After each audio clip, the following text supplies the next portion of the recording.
He got a 2:47 a.m. call from a hospital about his best friend's daughter. She was in trouble and her stepfather wasn't helping. 16 years ago, he promised her dying father he'd protect her. So he called his family, and by dawn, 40 men were ready to drive 620 miles to keep that promise. Salvatore Salvitale didn't believe in coincidences anymore. Not after the family war, not after losing Johnny, and especially not after the phone rang at 2:47 a.m. On a Tuesday that smelled like Cuban cigars and regret. He was reviewing ledgers in his restaurant office when his cell phone vibrated across the mahogany desk, spinning like a casino roulette. The caller ID made his hands freeze mid-notation. St. Mercy Hospital Social Services. Sal's heart dropped into his Italian leather shoes. He hadn't heard from anyone in that area code in 3 years. Not since Johnny's funeral. Not since he'd made that promise over a casket covered in white roses while a 13-year-old black girl with her father's determined brown eyes had squeezed his hand so hard he thought his bones would crack. "This is Sal," he answered, his voice rough as gravel. "Mr. Vitale." The woman's voice was young, strained, professional, but cracking at the edges. "My name is Rebecca Chun. I'm a social worker at St. Mercy Hospital in New Jersey. I'm calling about Lily Johnson." The name hit him like a fist. "What happened?" Sal was already moving, closing the ledger. "Is she hurt?" She's stable now. But Mr. Vitale, she's been admitted with injuries consistent with..." Rebecca paused and Sal heard papers rustling, heard her gathering courage. "We're calling it a domestic incident. Her stepfather brought her in, claiming she fell downstairs, but the patterns don't match. And Lily, she gave us your name. She said you promised her father." "I'm coming." Sal was already scanning for his keys. "Don't let anyone take her out of that hospital, you hear me? Nobody. Mr. Vitale, her stepfather is... I don't care who he is." Sal's voice carried the weight of dark streets and promises made to dying men.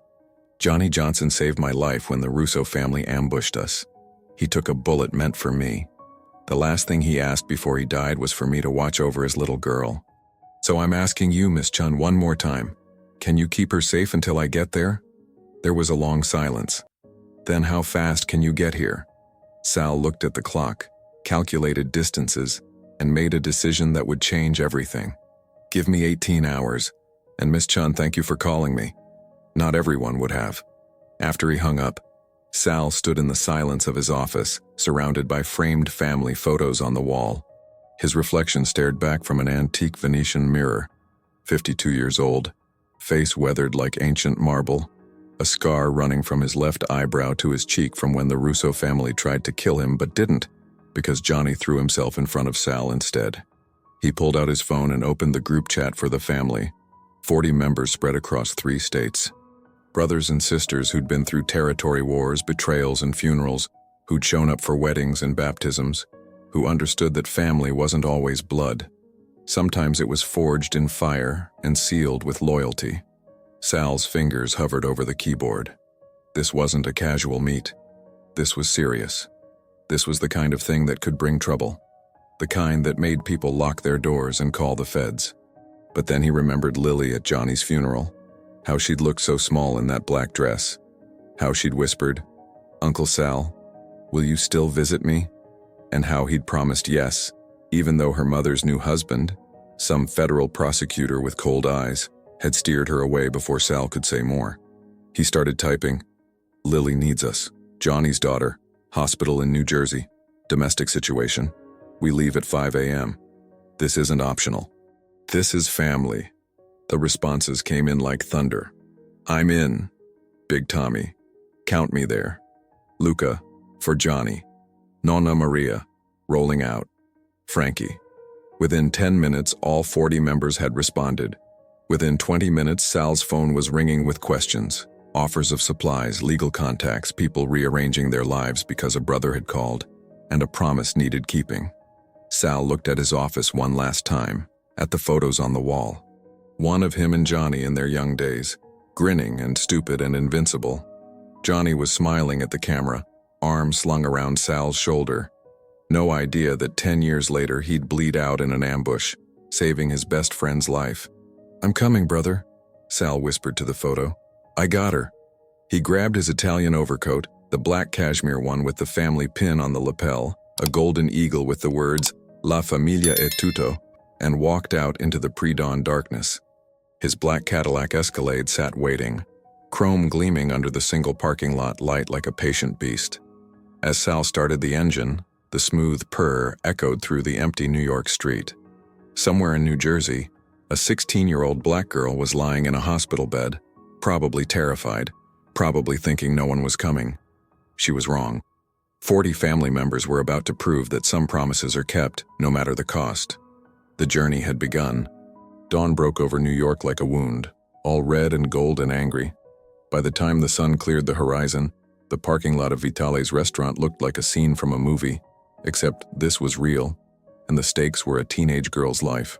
40 vehicles lined up in formation, 40 engines idling like distant thunder, 40 people who dropped everything because family called. Sal stood at the front, surveying his crew. There was Big Tommy, a 6'4" mountain of a man who ran a successful construction company and coached youth soccer on weekends. Nonna Maria, a grandmother of 5 who'd driven across country twice and still wore her late husband's dog tags. Luca, whose real name was Marcus and who taught high school math when he wasn't wearing his family ring. Frankie, a former Marine who'd served 2 tours and now volunteered at veteran centers. These weren't the criminals the news made mobsters out to be. These were mechanics and teachers, nurses and contractors, people with mortgages and kids in college. But they all wore their family pins with pride, and they all understood that loyalty meant something. Listen up. Sal's voice cut through the engine noise. The rumbling died to a low purr. We've got 620 miles ahead of us. That's New Jersey by late afternoon if we push it. We stop once for gas, once for food. We drive tight. We drive smart. And we don't give any cops a reason to pull us over. What's the play when we get there? Big Tommy asked, arms crossed over his massive chest. We protect Lily, whatever that takes. Sal paused, choosing his next words carefully. But we do it right. No violence, no threats. We're not giving anyone ammunition to paint us as the bad guys. Her stepfather is a federal prosecutor. He'll be looking for any excuse to have us arrested. Nonna Maria spoke up, her voice sharp despite her 70 years. So we're just going to stand around looking pretty while some suit-wearing bastard tries to take that girl back? No, Sal said, and something dangerous flickered in his eyes. We're going to stand our ground legally. I've already called Angelo. A murmur rippled through the group. Everyone knew Angelo. Angelo the scholar Russo, former consigliere who traded the streets for a law degree 15 years ago, but never forgot where he came from. He was the best defense attorney in 3 states and had gotten more than a few family members out of tight spots. Angelo is meeting us at the hospital. He's already pulling strings, filing paperwork. We're doing this by the book. Sal's gaze swept across every face. But make no mistake, that girl is not leaving that hospital with her stepfather. Not while we're breathing. The crowd roared approval, fists pumping the air. As they prepared to roll out, Sal caught Luca checking his phone, frowning. What is it? Just did some digging on the stepfather. Federal prosecutor Daniel Carter. He kept the last name after marrying Lily's mom. Luca said quietly. Decorated prosecutor. 15 years on the job. Community pillar. Coached youth football. Volunteers at church. Sal's jaw tightened. Perfect cover. There's more. Luca's voice dropped lower. Lily's mom died 8 months ago, car accident. Single vehicle crash on a clear day. The implication hung in the air like poison. Can you prove anything? Sal asked. Not yet, but I've got friends and records. Give me a few hours. Sal nodded grimly. This was worse than he'd thought. They weren't just dealing with an abusive stepfather. They were dealing with someone who knew how to work the system, who understood evidence and procedures, who could make things disappear. Mount up, Sal called out. The engines roared back to life, a symphony of chrome and gasoline and defiance. Sal took point, and the convoy fell in behind him, a river of black SUVs and luxury sedans flowing out onto the highway. As they hit the open road, Sal felt the familiar meditation of the drive settle over him. Mile markers blurred past. The landscape stretched endless. Behind him, his family drove in perfect formation, a statement of purpose that made other drivers pull over and stare. Somewhere ahead, Lily was waiting. Somewhere ahead, a confrontation was brewing that would test everything they stood for. Sal pressed the accelerator harder, the speedometer climbing. The wind tore against the bulletproof windows, carrying away doubts and fears. He thought of Johnny, of promises made and blood spilled. He thought of a little black girl who'd grown up without her father and was now trapped with a monster wearing a suit. The highway stretched before them like a challenge, and the Vitale family answered. By the time the sun reached its peak, they were crossing into New Jersey. By the time shadows started lengthening, St. Mercy Hospital appeared on the horizon. The real battle was about to begin. St. Mercy Hospital had never seen anything like it. The rumble started as a distant vibration, like an earthquake that wouldn't stop. Nurses paused mid-step. Patients near windows pressed their faces to the glass. Security guards reached for their radios, uncertain whether to call for backup or just watch. Then they came around the corner. 40 vehicles moving like a mechanical army. Chrome and tinted windows flashing in the afternoon sun. Engines creating a sound that resonated through the entire structure. Sal led them into the parking lot with military precision. He raised his fist and instantly the formation split. Vehicles peeling off in organized rows, filling every available space. Within 2 minutes, they were parked. Within 3, the engines cut off in unison, leaving behind a silence so sudden it felt violent. Then 40 family members dismounted and stood beside their vehicles, waiting. The hospital's automatic doors slid open, and Sal walked through first, alone. His Italian leather shoes echoed on the polished floor. Every eye in the lobby turned to watch. The massive man with the scarred face and the overcoat that read "Dawn" in every line of his posture. Behind the reception desk, a young nurse's hand hovered over the panic button. "I'm here to see Lily Johnson," Sal said quietly, pulling off his sunglasses. His voice was calm, almost gentle. "My name is Salvatore Vitale. A social worker named Rebecca Chun should be expecting me." The nurse swallowed hard, glanced at her computer screen, then at the security guard who'd materialized at her elbow. I need to verify. Salvatore." Everyone turned. Rebecca Chun stood by the elevator, clipboard clutched to her chest. She was younger than Sal expected, maybe 30, with kind eyes behind wire-rimmed glasses and exhaustion written across her face like a second skin. "Miss Chun." Sal crossed the lobby in 3 long strides. "Thank you for calling me." Rebecca glanced past him at the parking lot, visible through the glass doors. An ocean of luxury vehicles and suited figures standing in silent formation. "You brought quite a few people." "I brought family." Sal kept his voice low, meant only for her. "Where is she?" Rebecca hesitated, then gestured toward the elevator. "4th floor, room 412. "But Mr. Vitale, we need to talk first. There are complications." They rode up in tense silence. When the elevator doors opened, Sal saw 2 uniformed police officers stationed in the hallway, their hands resting casually on their belts. One was talking on his radio, shooting suspicious glances their direction. Rebecca led Sal to a small consultation room and closed the door. "Lily has a fractured wrist, 3 broken ribs, and significant bruising. The injuries are consistent with..." She paused, her professional mask cracking. "Sustained abuse. This wasn't one fall. This was months, maybe years of violence."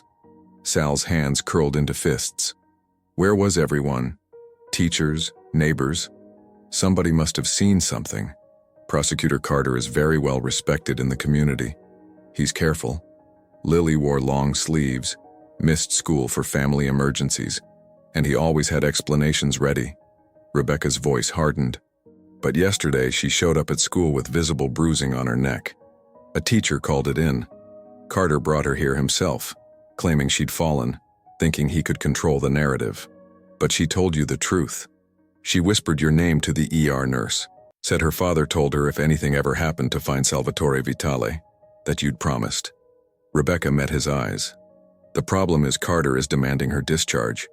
He has legal custody, and despite our concerns, without concrete evidence or an ongoing investigation, we can't hold her past today. The floor seemed to tilt beneath Sal's feet. Today? You're telling me I drove 620 miles and he can just walk out of here with her tonight? Unless we can get an emergency order, yes. Rebecca pulled out her phone, showing him a text message. He's already texted me 3 times. He knows you're here. Security called him the moment you arrived. He's on his way now with discharge paperwork and possibly more officers. Sal stood, began pacing the small room like a caged animal. His mind raced through scenarios, each one ending badly. If they tried to physically stop Carter, they'd all be arrested. If they let Lily leave, she might not survive another week. "Can I see her?" he asked finally. Rebecca nodded. 5 minutes. That's all I can allow without family consent. Room 412 was dimmer than the hallway, curtains drawn against the afternoon sun. The girl in the bed was almost unrecognizable from the child at Johnny's funeral. She'd grown taller, her face thinner, her beautiful dark skin marred by yellow-green bruises. Her natural hair was pulled back in a simple ponytail. But those eyes, Johnny's determined brown eyes, were the same. "Uncle Sal?" Lily's voice cracked, disbelieving. "You actually came?" Sal crossed to her bedside, his throat tight. "I promised your dad, didn't I?" Then this 16-year-old girl who'd been trying to be strong for so long finally broke, tears streaming down her face. "He killed my mom. I know he did. And nobody believes me." The words hit Sal like bullets. Everything had just changed. Sal barely had time to process Lily's words before Rebecca appeared in the doorway, her face pale. "He's here," she whispered urgently. Carter just walked into the lobby with 2 other officers and a lawyer. Sal squeezed Lily's hand once, a promise without words, and stepped into the hallway. Through the window overlooking the parking lot, he could see his crew still standing by their vehicles, patient as statues. He pulled out his phone and sent a single text to Big Tommy. "Inside, stay ready." The response was immediate. "Copy." When Sal reached the lobby, he understood why Rebecca looked terrified. Federal Prosecutor Daniel Carter stood in the center of the room like he owned it. 6 feet tall, perfectly tailored suit, square jaw, and the kind of smile that belonged on campaign posters. Beside him, 2 uniformed officers flanked a man in an expensive suit carrying a leather briefcase. Hospital security hovered uncertainly, caught between authority figures. Carter's smile didn't reach his eyes when he spotted Sal. "Salvatore Vitale," Carter said, his voice carrying across the lobby. "I've heard about you. Johnny's old friend, right? Appreciate you checking on Lily, but I've got it from here. Family business." Sal walked forward slowly, aware that every word, every gesture would matter. "Lily asked for me. That makes it my business." Lily's 16 and confused. She had an accident, got scared, and called out for a familiar name. "It happens." Carter's tone was reasonable, sympathetic even, the voice of a concerned parent. "But I'm her legal guardian and she's coming home with me tonight." "With a fractured wrist and 3 broken ribs?" Sal kept his voice level. "That's one hell of an accident." The lawyer stepped forward, smoothing his tie. "Mr. Vitale, I'm Richard Kessler, Prosecutor Carter's attorney. Unless you have legal standing in this matter, you need to step aside. My client has full custody rights and medical release forms signed by attending physicians." "Funny thing about those forms," Sal said. "They usually require the patient's consent if they're over 14. Did anyone ask Lily what she wants?" Carter's smile tightened. "My daughter is traumatized and not thinking clearly. That's why parents make decisions for their children. She's not your daughter." The words came out harder than Sal intended. "She's Johnny Johnson's daughter. You just married her mother." Something flickered in Carter's eyes, something cold and dangerous, quickly masked by wounded offense. "My wife died 8 months ago. I've been raising Lily alone since then, doing my best in an impossible situation. And now you show up with," he gestured toward the windows, "an organized crime family, trying to intimidate hospital staff and interfere with a lawful guardian's rights. I could have every single one of you arrested for harassment." The 2 officers behind Carter shifted, hands moving closer to their weapons. The message was clear. Sal felt the situation teetering on a knife's edge. One wrong word, one aggressive move, and this would explode into something that would destroy any chance of helping Lily. Then he noticed something. Carter kept glancing at his watch, checking the time, anxious despite his confident facade. He was in a hurry. "Why?" "Tell you what," Sal said slowly, an idea forming. "Why don't we let Lily decide? She's 16, almost an adult. Let's go up there together. No lawyers, no uniforms, and ask her where she wants to go. Carter's jaw tightened. I don't need permission to take my own daughter home. Then you've got nothing to lose by asking her. Sal held his ground. Unless you're afraid of what she might say. The lobby had gone silent. Hospital staff pretended to work while listening to every word. Even the lawyer looked uncomfortable. Carter took a step closer to Sal, lowering his voice to a threatening whisper. You have no idea who you're dealing with. I have friends in every courthouse in this state. I've put away mobsters like you for less than parking violations. You want to make this a fight? I'll bury you and every single one of your criminal friends. We're not the ones who hurt her, Sal said quietly, meeting Carter's eyes. But I think you know that already. For a brief second, Carter's mask slipped. Sal saw pure rage flicker across his face, the real man beneath the suit. Then the automatic doors slid open and a voice called out, Did somebody order a lawyer? Everyone turned. A man in an immaculate three-piece suit strode through the entrance, briefcase in hand, silver hair perfectly styled. Behind him, visible through the glass doors, 40 family members had moved from the parking lot to form a silent wall outside the hospital entrance. Angelo the scholar, Russo, had arrived, and the legal battle was about to begin. Carter's confident smile finally cracked. Angelo didn't walk. He commanded space. Every eye in the lobby tracked him as he crossed to Sal, set down his briefcase with a decisive click, and extended his hand. Salvatore, been too long. Then he turned to Carter with a smile that could cut glass. Prosecutor Carter, I presume. Angelo Russo, attorney at law. I'll be representing Mr. Vitale and Miss Lily Johnson in this matter. Carter's lawyer, Kessler, stepped forward. This is highly irregular. The girl has legal representation through her guardian. Does she? Angelo pulled out a document from his briefcase.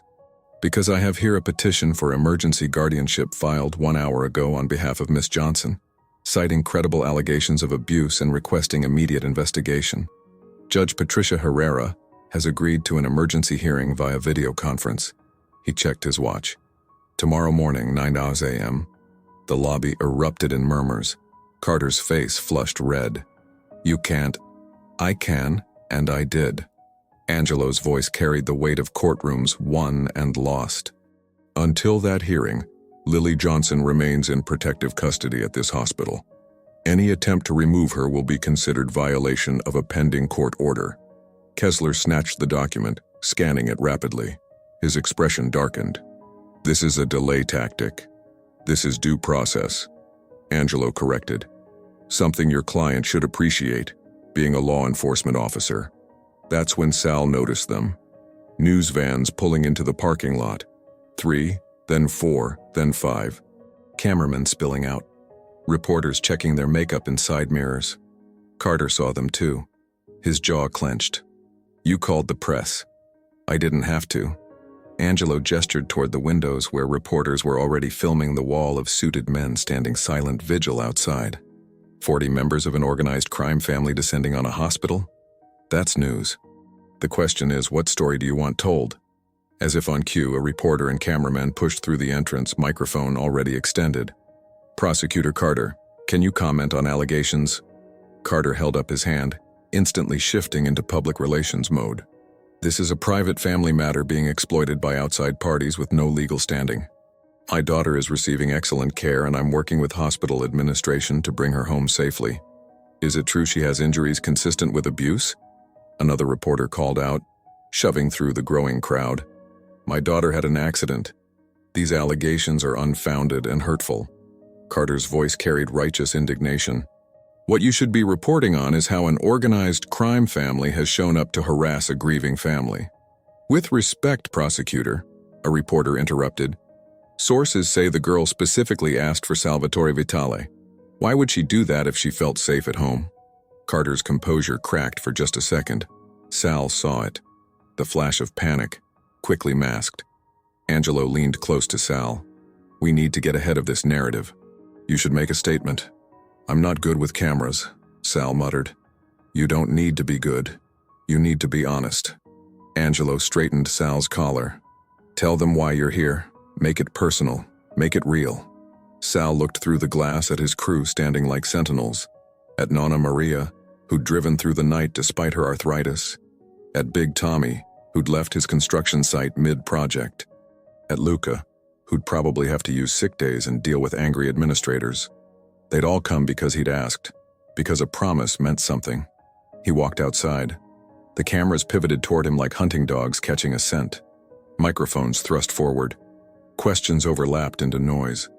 Sal held up one hand and, surprisingly, they quieted. "My name is Salvatore Vitale," he began, his voice rough but steady. 16 years ago, I worked with Johnny Johnson. He saved my life. Took a bullet meant for me during a territory dispute. Before he died, he asked me to watch over his daughter if anything ever happened.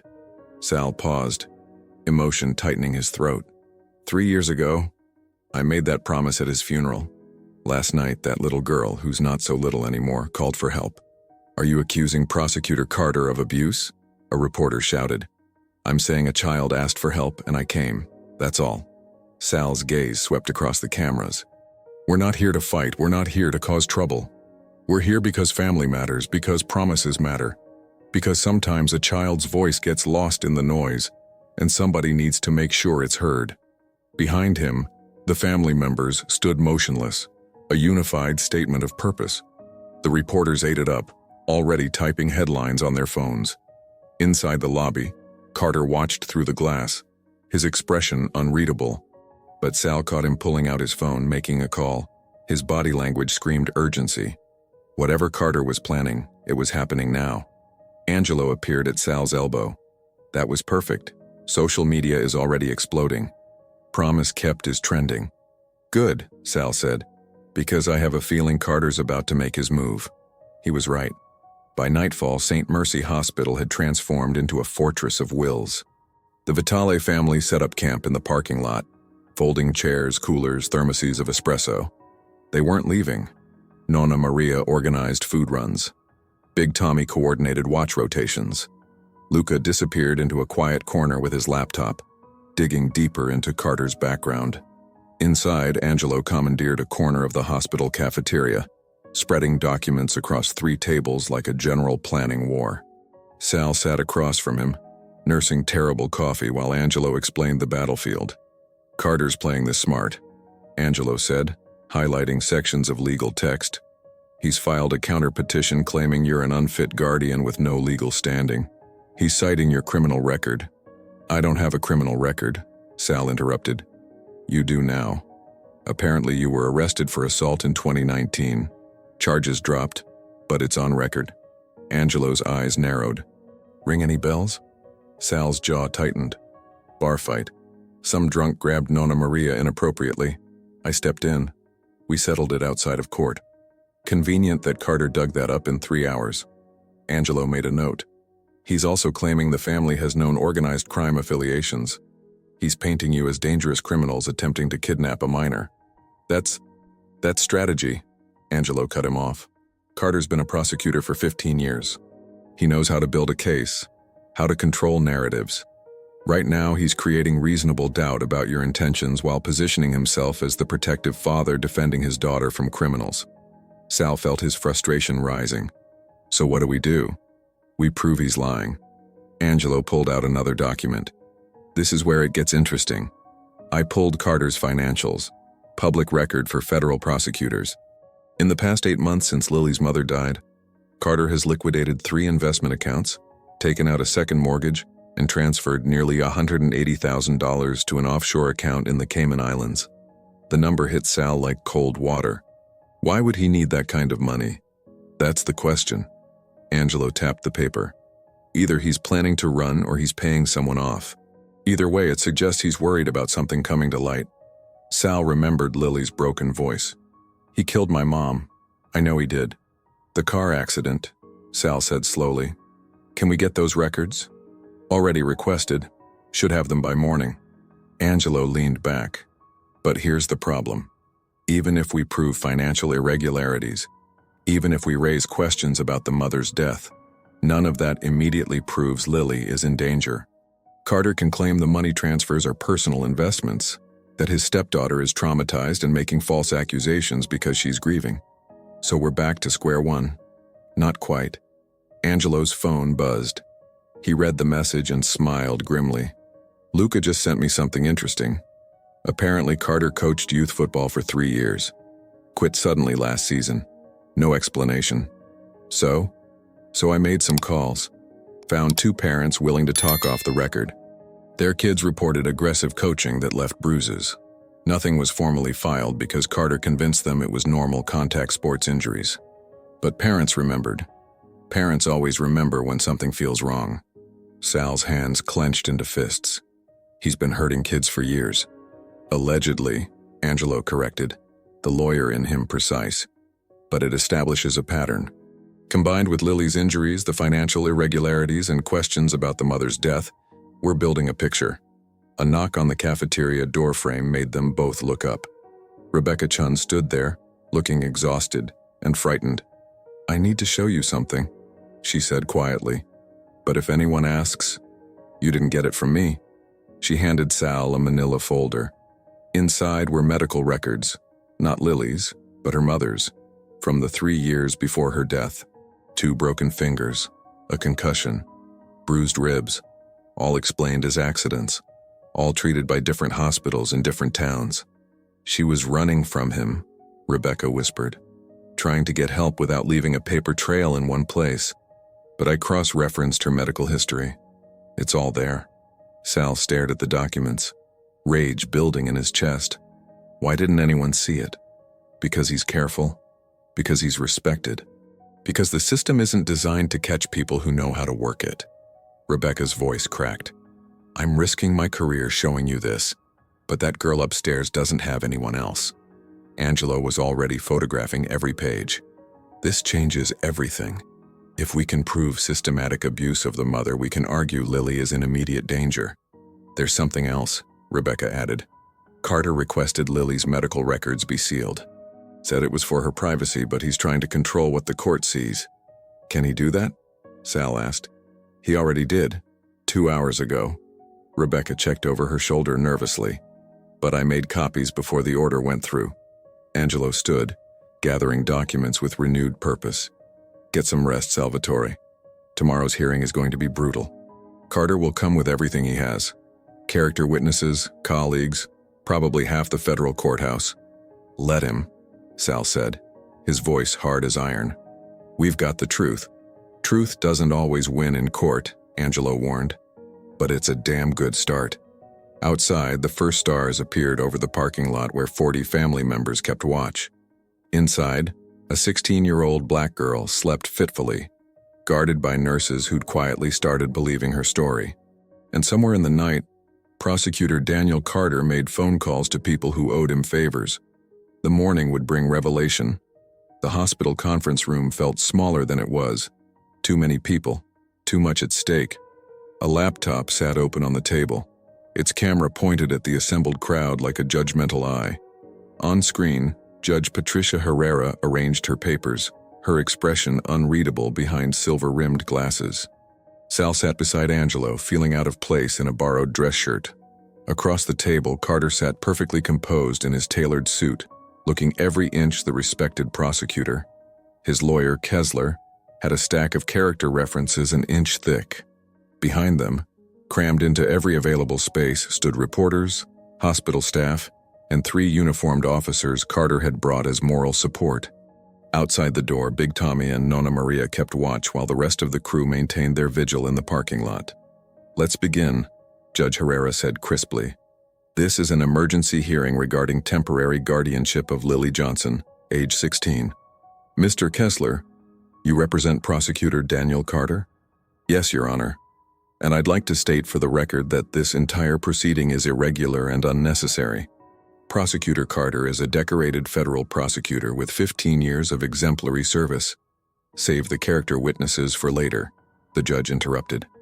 "Mr. Russo, you're petitioning for emergency guardianship on behalf of Mr. Vitale?" "Yes, Your Honor, based on credible evidence of ongoing abuse and immediate danger to the minor child." Carter's jaw tightened, but his expression remained calm, the picture of a wronged man bearing false accusations with dignity. "Let's see this evidence," Judge Herrera said.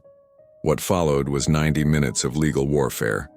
Angelo presented medical records, Lily's broken bones, Her mother's mysterious injuries, the pattern spanning years. Kessler countered with accident reports, Carter's spotless record, testimonials from fellow prosecutors calling him a devoted father. Carter testified with practiced emotion. "Your Honor, my stepdaughter is grieving. She lost her mother 8 months ago and she's angry at the world. I've tried to help her, get her counseling, but she's pushing me away. And now this man," he gestured at Sal, "someone she barely knows, shows up with his crime family and tells her what she wants to hear, that someone else is to blame for her pain. Mr. Vitale has known Lily since she was born," Angelo countered. "He was her father's best friend and made a deathbed promise to protect her. A promise made 16 years ago to a dead man," Kessler shot back. "That doesn't grant legal standing or prove Prosecutor Carter is unfit." Sal watched Carter, studying him. The man was good. Too good.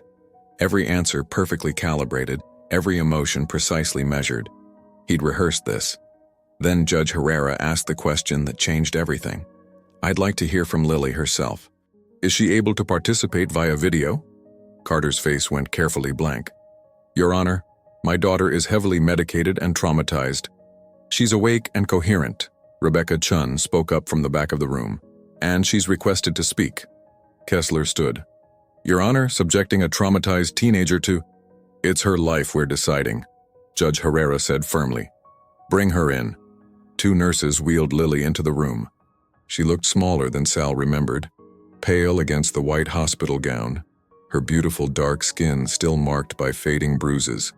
Her natural hair was pulled back carefully, her casted wrist cradled against her chest.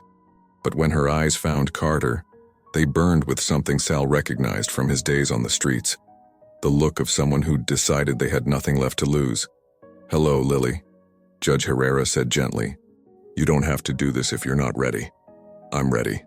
Lily's voice was soft but steady. She turned to look directly at Carter through the screen. "I need to tell the truth before he makes it disappear like everything else." Carter leaned forward, his voice concerned. "Sweetheart, you're confused." "He killed my mom," Lily said, and the room went silent. "I don't have proof, but I know. She was planning to leave him. I heard them fighting the week before she died. She told him she'd found something, some documents, and she was going to the police." "Lily, honey, your mother's death was investigated," Carter began. "By your friends." Lily's voice cracked. "By prosecutors who believed every word you said. But I know what I saw. The night before she died, you were in the garage for hours, and the next day her car's brakes failed on a straight road. She drove that route every day." Kessler was already objecting, talking about grief-induced delusions, but Sal saw it. Carter's mask finally slipping. Just for a second, his expression went cold and flat, and Sal saw the real man underneath. "There's more," Lily continued, pulling something from her pocket. "A USB drive. Mom hid this in my room 3 days before she died. She made me promise not to look at it unless something happened to her. It's bank records. Proof he was taking payoffs from people he was supposed to be prosecuting. That's where all his money came from." The room exploded. Carter lunged forward, but the officers behind him grabbed his arms. "That's fabricated. She's lying." But his panic gave him away. Judge Herrera's voice cut through the chaos like a blade. "Prosecutor Carter, you will remain seated. Mr. Russo, I'm granting emergency custody to Mr. Vitale, pending a full criminal investigation." Carter's face twisted with rage. "This isn't over," he hissed, staring at Sal. But it was. The sunset painted the New Jersey sky in shades of amber and crimson as Lily walked out of St. Mercy Hospital for the last time. She moved slowly, still healing, one arm in a cast and supported by a nurse on each side. Behind her came Sal, carrying her single backpack, everything she'd asked for from the house she'd never returned to. Angelo followed, still on his phone, coordinating with federal investigators who were very interested in that USB drive. But it was what waited outside that made Lily stop in her tracks. 40 vehicles lined the hospital driveway in perfect formation, creating a corridor of chrome and luxury. 40 family members stood beside their vehicles, not a single engine running, just silent respect for a girl who'd found her voice. Nonna Maria stepped forward first, her weathered face soft with understanding. She held out a gift, a delicate gold necklace with a small eagle pendant. Every member of the family gets one, Nonna Maria said gently, fastening it around Lily's neck. Welcome home, child. Lily's eyes filled with tears. I don't understand. You don't even know me. We know enough, Big Tommy rumbled, his massive frame somehow gentle as he adjusted her hospital gown collar. You're Johnny Johnson's daughter. That makes you family, and we protect family. Sal watched from a few steps back, his throat tight. This was why he lived this life. Not for the power or the respect or the image, but for this. For moments when loyalty meant something real. When promises were kept. When a scared kid learned she wasn't alone. Ready to go? He asked Lily, offering his hand. She looked at his scarred face, at the family members surrounding them, at the media cameras capturing every moment. Then she looked back at the hospital, where somewhere inside, Carter was being processed and fingerprinted and read his rights. Where his perfect mask had finally shattered. Where are we going? She asked. New York for now. My place has a guest room. It's yours as long as you need it. Angelo is working on making the guardianship permanent, but that'll take time. We'll figure it out together. Sal paused. Your dad would have wanted you safe. That's all that matters. Lily nodded, wiping her eyes. Uncle Sal, thank you for keeping your promise. For believing me when nobody else would. Always. He said simply. She walked carefully to his Escalade, settling into the passenger seat. Sal felt her small hand grip his arm as he started the engine. Tentative at first, then tighter, like someone holding onto something solid after years of drowning. All right, family. Sal's voice carried across the parking lot. Let's go home. 40 engines roared to life in perfect synchronization, a symphony of power and purpose that resonated through the evening air. They pulled out slowly, Sal leading with Lily beside him. The formation reformed around them, a protective escort that stretched half a mile down the highway. Big Tommy and Nonna Maria flanked them. Luca rode sweep, making sure nobody fell behind. The rest filled in between. A wall of loyalty on wheels. Cars pulled over to watch them pass. People held up phones, filming. A few even waved. As they hit the open highway, Lily leaned back in her seat. Sal felt her relax slightly. The tension of months, maybe years, starting to ease. The wind rushed past the windows. The sun sank lower, painting everything gold. And for the first time since that phone call at 2:47 a.m., Sal allowed himself to breathe. They'd won. Not perfectly. Carter would face trial, but he had money and connections and might find ways to reduce his sentence. The investigation into Lily's mother's death could take years. There would be therapy sessions and legal battles and difficult days ahead. But right now, in this moment, they'd kept a promise. They'd given one girl her voice back. They'd proved that family wasn't always blood. Sometimes it was forged in loyalty and sealed with action. By the time they crossed the state line back into New York, stars were beginning to appear. The convoy drove on through the gathering darkness, headlights cutting through the night like a river of light. Somewhere ahead, Sal's home waited. A guest room that would become Lily's sanctuary. A new life built on the foundation of an old promise. In his rearview mirror, Sal caught Lily's reflection. She was looking up at the stars, and for the first time in what might have been years, she was smiling. Behind them, the hospital disappeared into the distance. Behind them, Carter's empire crumbled. Behind them, a nightmare ended. Ahead, the highway stretched endless and full of possibility. The Vitale family drove into the darkness, 40 strong, carrying one black girl towards something she'd almost forgotten existed. Hope.